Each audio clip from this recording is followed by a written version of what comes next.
আসসালামু আলাইকুম রহমতুল্লাহ। Canning pigeon YouTube চ্যানেলের পক্ষ থেকে সবাইকে শুভেচ্ছা।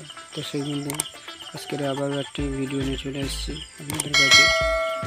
আজকের ক্যানিংয়ে কবুতর প্রেমিক আমির হাসান আমার লফটের ভিডিও নিয়ে এসেছি।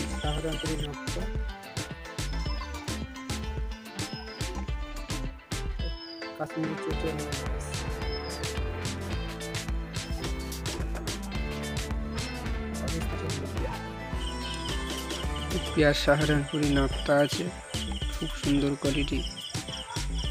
পেয়ার টেডি আছে, পাকিস্তানি টেডি, কোয়ালিটি খুব সুন্দর। দেখুন, শখ করুন।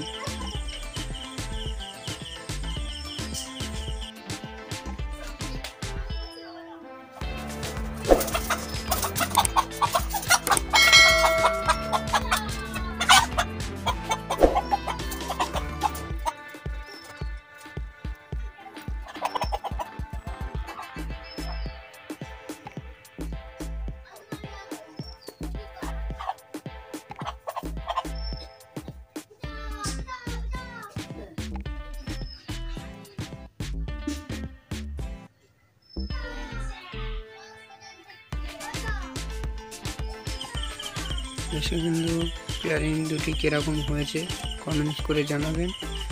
আর কবুতর রিলেটেড ভিডিও দেখতে আমাদের চ্যানেলটি সাবস্ক্রাইব করে আমাদের সাথে থাকুন।